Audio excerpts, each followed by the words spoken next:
María Elena Ledesma, expresidenta del Tribunal Constitucional, ha tenido la amabilidad de venir al programa. Ella no suele dar entrevistas presenciales, pero ha hecho esta excepción con este humilde programa Arde Troya conmigo, cosa que agradezco. Y le invito a pasar a la mesa de conducción, no sin antes agradecerle, porque es un lujo realmente tener a alguien tan preparada y una mujer tan honesta aquí en el programa. Estoy que echo fuego, perdón doctora, perdón, ¿cómo le va? Es que, ¿dónde estamos? ¿En qué país vivimos? Explíquemelo usted, porque yo ya no entiendo nada. Primero me pregunto si realmente estamos en un país donde hay un Estado de Derecho. Y pienso que formalmente existe un Estado de Derecho, pero que en la realidad ese Estado de Derecho ya ha sido desarticulado y lo que estamos meramente asistiendo es a la formalidad, a una pantomima, sobre todo de democracia. Sí, es increíble. Lo de la Junta Nacional de Justicia, por ejemplo, han decidido mantener en el cargo a Gino Ríos, que es una persona que, además, abiertamente ha demostrado ser un agresor de mujeres. Las cartas notariales que le envía a su esposa están allí. La trata de basura para abajo. ¿Cómo una persona sin moral, sin ética y sin principios puede ser avalada por 4 de los 6 integrantes de la Junta, sin contarlo a él, que tenían que tomar ayer una decisión? Dos cosas. Primero, hay que recordar que simultáneamente la Junta Nacional de Justicia está sacando 2 noticias. Una, el tema de la fiscal de la Nación y también el tema de Gino Ríos, ¿no? Yo considero que eso es una cortina de humo. Están sacando las 2 noticias a la vez para bajar el efecto de una de ellas. En mi entender, creo que el efecto más nocivo va a ser el de Ríos, por las siguientes razones. Primero, porque ahí hay un dato objetivo. Hay una sentencia. Una sentencia donde la juez le condena por violencia familiar. Eso no es un invento, eso es un dato. Y bueno, y posteriormente ya será el tema de su divorcio por la agresión sexual, no, por la agresión física o psicológica, que es otro tema. Pero yo me quedo con la sentencia donde una juez le dice, te condeno por violentar a tu familia. Y permíteme decirte algo, para ejercer un cargo hay un perfil, ¿no? Por ejemplo, tú para que seas conductora y periodista, tienes un perfil ad hoc, ¿no? Y en el caso de ejercer la designación de jueces, de fiscales y controlar todo el sistema de designación de miembros del sistema judicial, quien va a hacer esa función debe tener cierto perfil. Por ejemplo, no tener deudas con la SUNAT, no tener deudas con alimentos, no ser un agresor de familia, no haber sido expulsado de un colegio profesional, más allá también de sus conocimientos jurídicos, ¿no? Pero hay este plus, este perfil ad hoc a ese cargo. ¿Qué pasa por un tema moral? Y la ley lo dice. La ley lo dice. O sea, para quien de repente tiene una relatividad moral, acá hay un mandato legal. Y hay un mandato legal que te dice, tú violentador no puedes ejercer ese cargo, haz otra actividad. Es como si yo le mandara, por ejemplo, a Alibaba y los 40 ladrones a dirigir la Contraloría, o a Pedro Navaja que me dirija la Contraloría del país. Bueno, estamos parecidos, ¿no? Bueno, pero hay un perfil que se requiere, y ese perfil es lo que no se ha respetado. Aún más, yo considero que esa decisión que ha tomado la Junta Nacional en mayoría de estos miembros, Cabrera, Chantubí, De la Puente y Galindo, es una decisión, una resolución administrativa que contraría la Constitución. En su momento me imagino que van a tener que ser cuestionadas, se llevará a las instancias judiciales. ¿Por qué afecta la Constitución?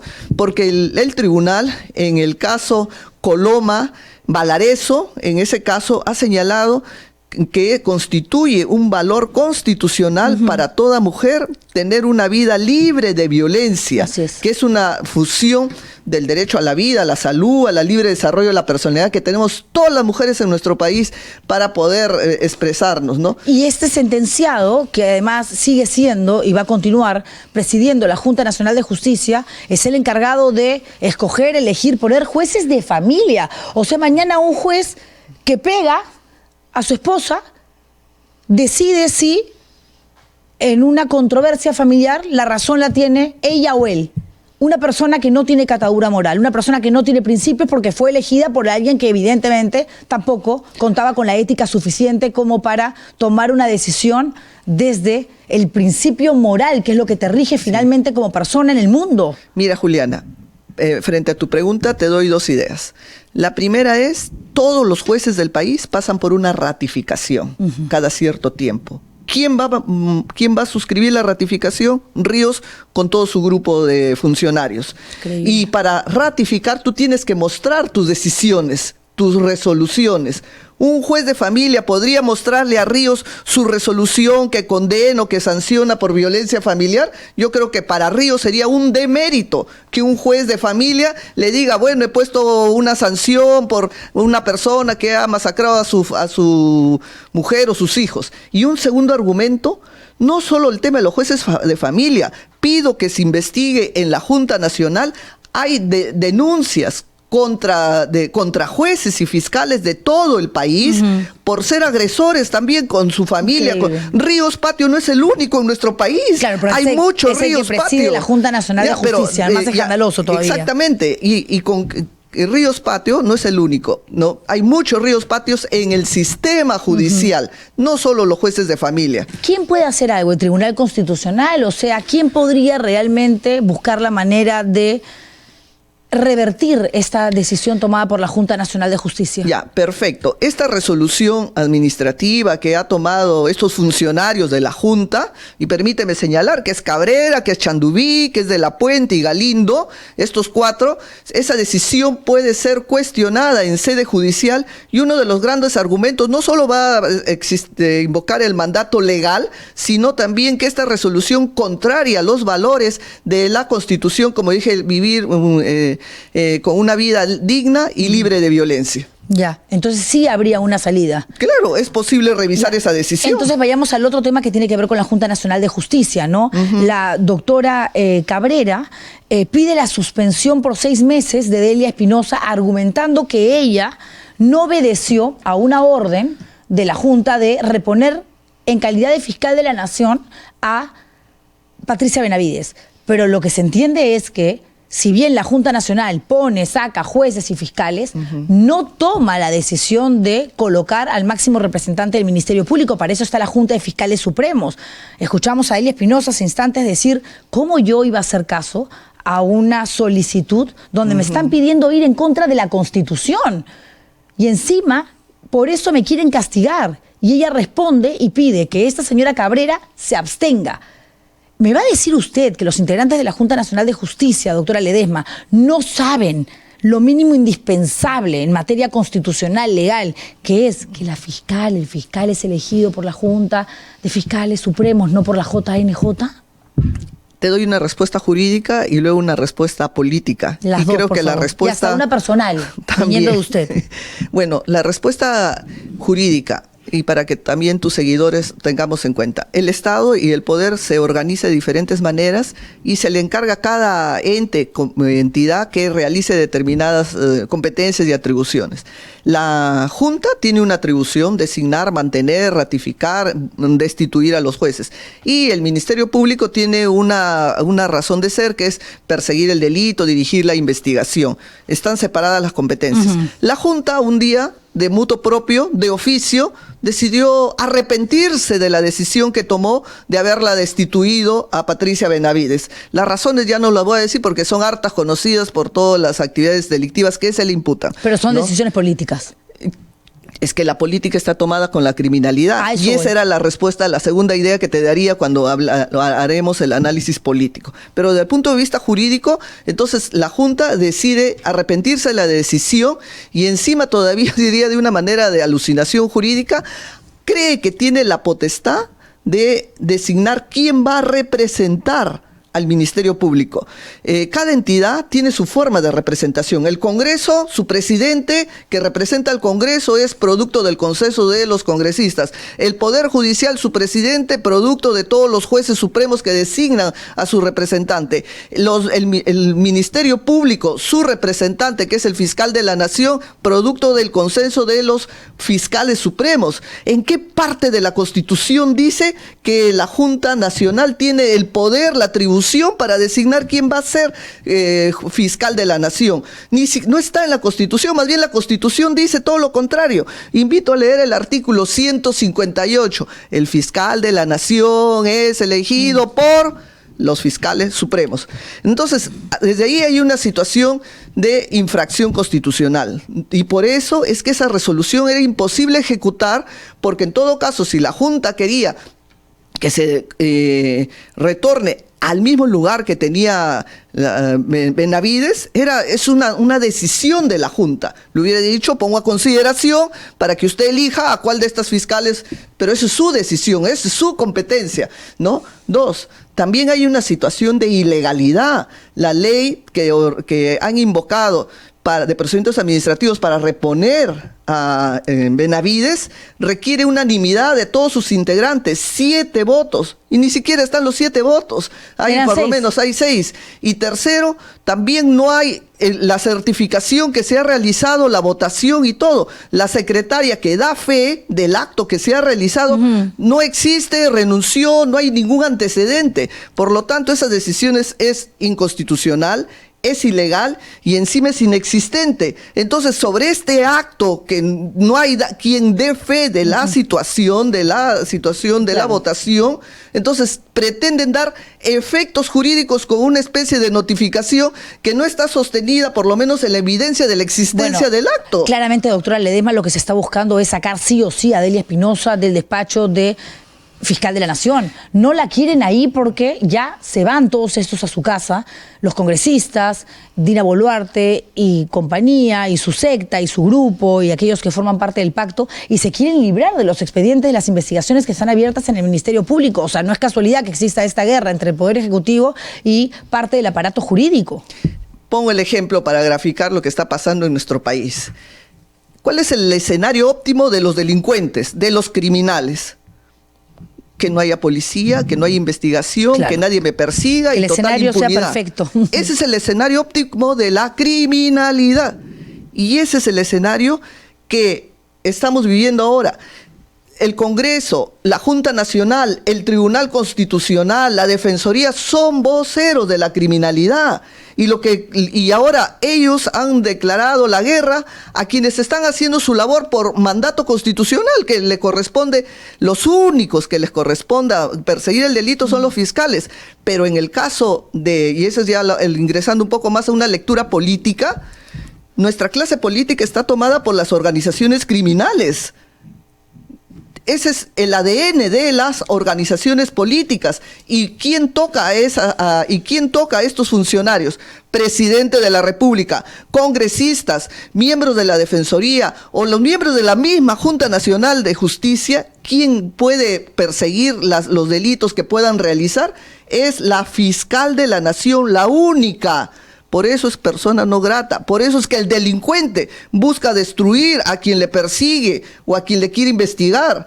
Y por eso son flancos, por eso son puntos de ataque. Y con mayor razón, jueces independientes es lo que menos agrada. Claro, más allá de que sea Patricia Benavides quien regrese al cargo de fiscal de la Nación, puede ser cualquier otro compinche de este grupo de poder del que casualmente estamos hablando. Delincuentes. Pero a ver, regresamos a lo mismo. Lo que se busca es la impunidad absoluta. Y tienen muchísimo poder.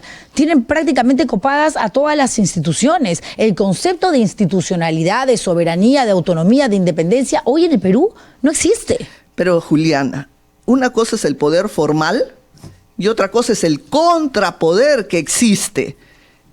Hay que hacer una lectura del contrapoder que está presente ahí.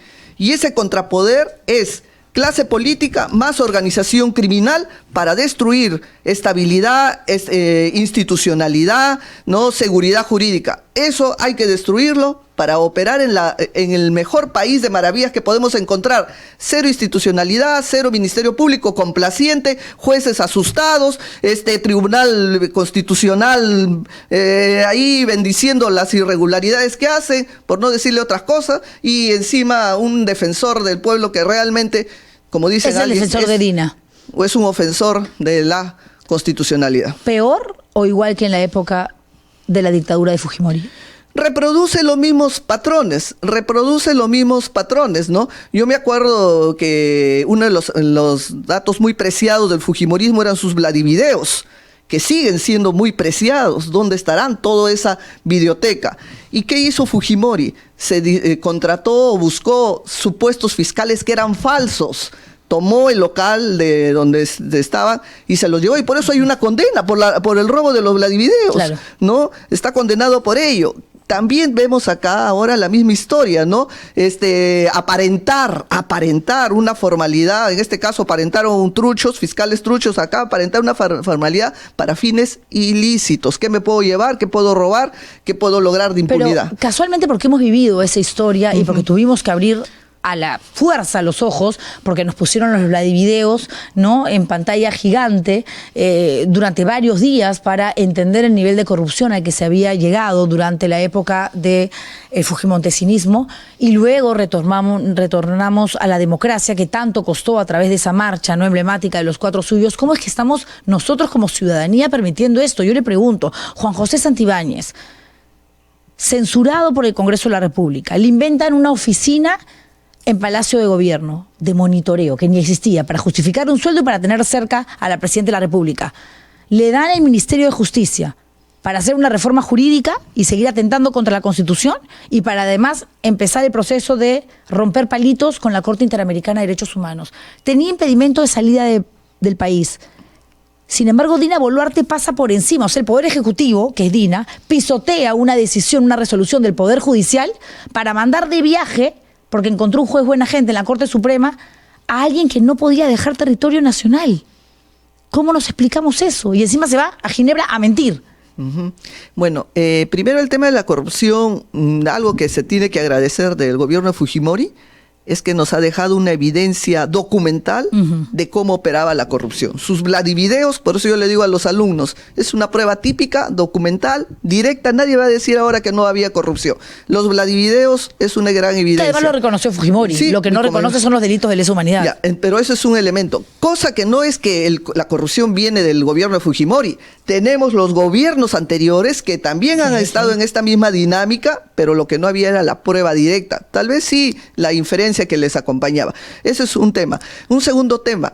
Santibáñez es la expresión de ese contrapoder que existe, ¿no?, que se mueve y que sostiene este gobierno. Al final, Boluarte es solamente una mascarilla de proa que aparece ahí, ¿no? Pero hay un contrapoder de facto alimentado por la organización criminal, y Santibáñez es un operador de esos intereses. Esa es la lectura política que hay que dar. ¿Pero por qué viaja? O sea, a PPK hace un mes lo retienen en el aeropuerto sin impedimento de salida del país y le dicen, no señor, usted a Estados Unidos no viaja. ¿Pero por qué si no hay ninguna prohibición? Bueno, la prohibición ahorita llega a posteriori. Eso es absolutamente ilegal. Pero en el caso de Santibáñez hay un juez que le ha dado temporalmente, le ha suspendido el impedimento. ¿Pero por qué a Santibáñez? Y ese juez luego, me parece haber escuchado por referencias periodísticas, que luego ha sido ascendido a la Corte Suprema. Sí. ¿No? Entonces, por eso le digo, lo que se requiere son jueces valientes, independientes. ¿Pero quién castiga, doctora Ledesma, mañana más adelante, cuando acabe este pacto, cuando se vaya toda esta gente miserable del poder, a quienes casualmente pisotearon la norma y atentaron contra la Constitución y favorecieron a los amigotes? Tu pregunta es recontra buena. ¿Por qué? Porque en este escenario político, ¿a qué grupos políticos que están presentándose, por lo menos en su oferta política, están diciendo que van a hacer una auditoría, no solo jurídica de todas estas normas que están sacando, sino una auditoría también a ciertas prácticas o a ciertos actos que han realizado en este gobierno? Nada, parece que sobre este lodo se están pretendiendo construir nuevos mensajes políticos, que en el fondo va a ser lo mismo. No encuentro a alguien que diga, vamos a transformar, vamos a cambiar, y todas estas malas prácticas que se ha venido dando, no sean, por lo menos, tengan que responder. Porque hay un principio en la Constitución, y siempre también le digo a los jóvenes que trabajan conmigo, le digo, como dice la Constitución, todo poder se ejerce con límites y con responsabilidad. Tal vez en este momento te puedas sentir súper poderoso, pero las torres más altas terminan derrumbándose. Si no, veamos todos los presidentes que están detenidos en prisión para sustentar lo que digo. Y la inmunidad se acaba. Hablando de prisión, el Tribunal Constitucional tomó la decisión de liberar a Betsy Chávez porque cuando se le solicita una extensión de la prisión preventiva, esto se da de manera extemporánea. ¿Fue justa esa decisión del TC? ¿Es justo que no la dejen trabajar en el Congreso cuando el parlamentario Roberto Sánchez había anunciado que la iba a contratar como personal de confianza con un sueldo de 10.000 soles sin ser sentenciada, participando todavía en un juicio oral y ya en libertad? No me convence la decisión del Tribunal Constitucional porque todos los ciudadanos deben ser tratados de la misma manera.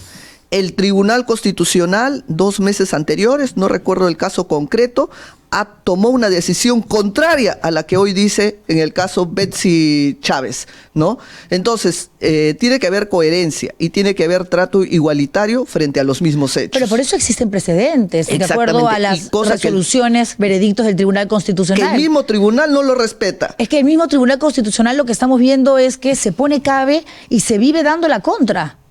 Bueno, desconozco, pero lo único que sé es que como lectora y como ciudadana veo que el tribunal toma una posición en un caso y los 2 meses posteriores, en el caso Betsy Chávez, cambia de opinión y dice todo lo contrario. Entonces acá hay un trato diferenciado frente a los mismos hechos. Pero ella ya en libertad, más allá de la decisión que tomó el TC, ¿puede trabajar en el Estado, en el Congreso de la República, asesorando a un parlamentario? Me parece que legalmente no hay ningún tipo de nada que le impida, no hay ningún juez que le haya restringido, por lo menos formalmente, legalmente no hay ese impedimento. Ok, ¿qué va a pasar con el caso Cócteles? Ahora la acusación, luego de que el equipo Lavallato tuviese que recular, reformular, obviamente, los señalamientos, sacar a algunas personas que formaban parte casualmente de este caso enorme que tiene además la vida.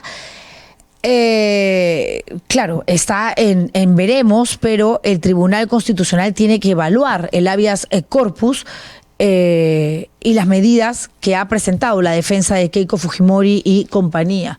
Todo parece indicar, porque el TC es bastante naranjita, de que la votación va a ser a favor de la lideresa de Fuerza Popular, ¿o no? Será la primera vez en la historia del país que un caso en giro abierto, ¿no?, que es el caso Cócteles y que ya ha tenido efectos reflejos en el caso Klimper y en el caso de un abogado Oré, ¿no?, tiene esta premisa, que a pesar que esté abierto y en giro, el tribunal ingresa, interfiere contra un mandato constitucional que dice que nadie puede interferir mientras esté en giro. Segundo, si hay un debate penal, el ente que está llamado a corregir, si es que hay errores que corregir, es el propio Poder Judicial, que también hay jueces de tutela de derechos. Ese es el escenario natural. Pero acá lo que se ha buscado es instrumentalizar la justicia constitucional, porque el camino es más rápido, porque es más fácil llegar al TC que caminar por toda la lógica del Poder Judicial, ¿no? Para lograr ¿qué?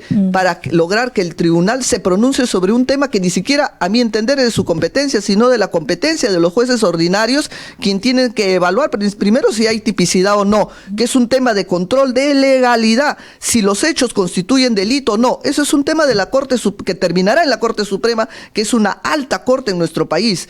¿Qué le corresponde hacer al tribunal? Como dice la Constitución, es controlar esos actos. Pero lo que el tribunal está haciendo en este momento es interferir, y si llega a esta interferencia, ya bastante ha interferido, sacando a Klimper del juzgamiento, sacando a Oré del juzgamiento y colocando ahora lo que pretende cerrar una investigación, entonces lo que nos va a mostrar no solo la interferencia en la actividad judicial, que es la primera vez que se está dando. Yo pido a los abogados que cuántas veces tocan las puertas del Tribunal Constitucional y cuántas veces el tribunal le dice, no habiendo quedado firme su decisión porque todavía está en debate, no procede, improcedente. Son centenas de casos que el tribunal cierra las puertas con el argumento que las causas no han terminado, que no están firmes. Pero en el caso Fujimori, no, en pleno juicio oral ingresa para discutir o para decir algo que no debe decir en esta oportunidad. Hablamos de complicidad de diferentes entidades, instituciones que están jugando en pared con el gobierno de turno, clarísimo.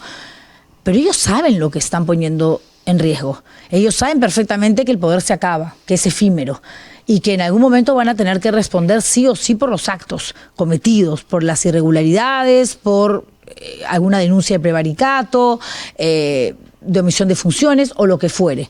¿Por qué lo hacen? Juliana, creo que esa es una respuesta de vida de cada persona. Una respuesta de vida de cada persona. ¿Cómo quiero verme de aquí a mañana? El poder es efímero y hay que administrar el poder. Yo quiero todavía seguir caminando por las calles de mi país con la frente en alto, con las manos limpias, como digo, ¿no? Pero es una posición personal. Habrá otras personas que de repente quieren sentirse muy vanagloriadas con ese poder efímero y encima afectadas con ese dinero que al final, yo como siempre digo, uno se va a la tumba y no se lleva nada. Lo único que deja es el honor, la imagen que preserva, ¿no? El apellido, ¿no? El actuar. De acuerdo. Eso es una definición. Ese es el legado. Ese es el legado. El único legado. Y el valor más grande será inmaterial, pero lo que más vale. Pero en los seres humanos no todos tienen esa misma trascendencia de mirar las cosas en esa dimensión. La otra vez trataba de hacer un paralelo, ¿no? Una especie de analogía entre lo que fue el gobierno de Fujimori.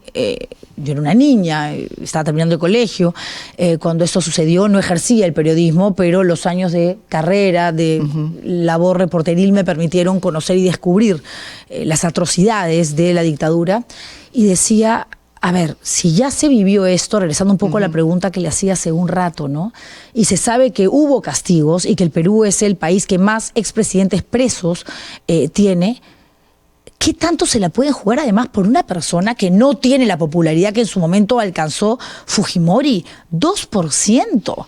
O sea, ¿qué les sabe Dina? ¿Qué les ofrece a cambio la Presidenta de la República para tener a la Defensoría, para tener a la Junta Nacional de Justicia, para tener al Congreso, para tener al Tribunal Constitucional, hasta la Contraloría General de la República? Dina es una rehén de esa organización criminal.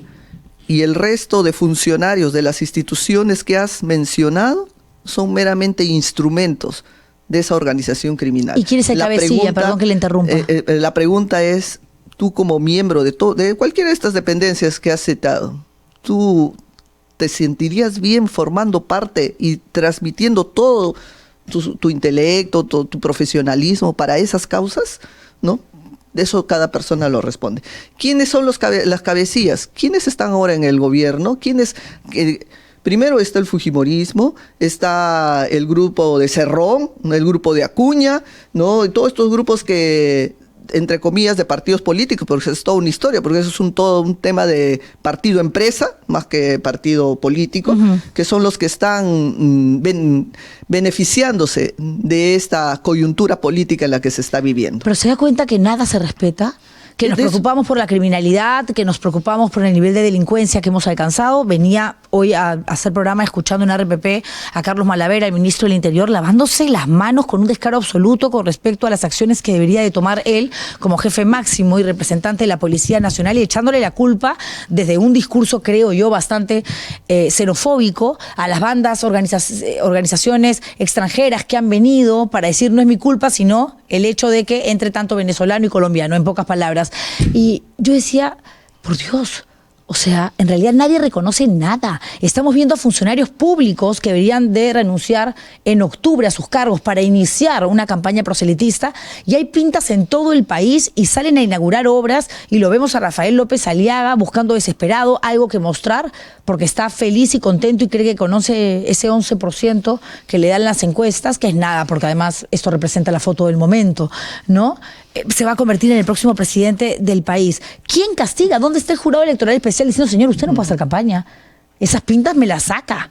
Usted no puede ir a inaugurar obras. Y el Congreso de la República se regala la facultad exclusiva de utilizar la semana de representación con nuestra plata, ¿no? Para ellos sí hacer campaña. El resto no, pero nosotros sí en semanas de representación. ¿Por qué? ¿Por qué lo permitimos? ¿Qué nos pasa como ciudadanía? Definitivamente el modelo democrático representativo está en crisis, y yo creo que una crisis que va a obligar a transformar este modelo en una democracia participativa. Los canales donde el ciudadano pueda intervenir y pueda no solo expresar una voz, sino una intervención directa, es la que debe construirse. Ojalá que exista algún movimiento político que en sus plataformas lo ofrezca, pero no más este modelo de democracia representativa. Pero el problema es quién pone el cascabel al gato, quién crea esos canales, quién transforma los mandatos constitucionales, quién hace esa renovación, ¿no? Entonces se requiere pues una clase política empoderada, que no puede ser esta, y la esperanza es hacer esa transformación a través de la votación popular. ¿No le interesa a usted incursionar en política? No, yo anuncio que no voy a participar en ninguna organización política. Agradezco a todos los que me han querido invitar. ¿Le han invitado? Sí, pero no, yo agradezco. ¿Algún partido que pueda mencionar? Bueno, prefiero guardar... ¿Pero para qué? Sí. ¿Para postular en una lista hacia...? Para postular al Congreso, pero yo les he dicho y les agradezco, y también porque muchos me dicen, sale Ledesma a hablar porque quiere hacer su campaña. Pues no voy a, más bien me siento muy feliz hablando como ciudadana de a pie, y seguiré hablando cada uno en su escenario, ¿no? Dando por lo menos sus opiniones a favor o en contra, porque eso se trata, ¿no? De ser opinante, pero no voy a participar en la vida política, por si acaso, en estas elecciones. Eso no implica que no tenga una voz política, una posición política, y siempre voy a estar escribiendo o hablando sobre lo que pasa en mi país. Pero acaba de decir en estas elecciones, ¿eso quiere decir que en el 2031 de pronto la vemos? ¿Qué puede ser? No sé si estaremos con vida en el 2031, pero el momento siempre voy a tener una palabra política. Todos deberíamos tener una palabra política, preocuparnos qué pasa en nuestro entorno. ¿Qué pasa en nuestro entorno? De acuerdo. Muchas gracias por haber venido, doctora Ledesma. Siempre es un placer hablar con alguien tan lúcido y entendida en el tema como usted. Yo sé que no va sino más a los estudios de televisión, pero Yanet ha insistido mucho, y para mí ha sido un placer y un gran honor tenerla. Muchísimas gracias, Marianela Ledesma, la expresidenta del Tribunal Constitucional. Pongan like a este video. Este es el tipo de información que tenemos que compartir. Yo sé que a la gente le encanta ver historias de Instagram, no, chicas lindas en la playa, no sé, alguna broma en TikTok, pero en momentos donde lo que está en juego es nuestra democracia y donde el Estado de Derecho ya suena a utopía, lo que deberíamos de hacer es, como quieran, señores, pónganlo en el carro, no nos vean si quieren, pero escúchenos, infórmense. Aquí en este medio digital, en este canal de la República, existimos voces, periodistas que podemos tener posturas muchas veces que no necesariamente coinciden, pero que hablamos con la verdad, y que lo único que buscamos es que ustedes estén informados de la mejor manera posible, con argumentos legales, explicamos las cosas con una constitución en la mano, entendiendo lo que representa el defender un país que tiene que seguir subsistiendo, porque finalmente es el lugar que amamos todos y donde todos finalmente respiramos y andamos por la vida. A veces me pongo muy filosófica, acá me miran con una cara, pero así me he vuelto.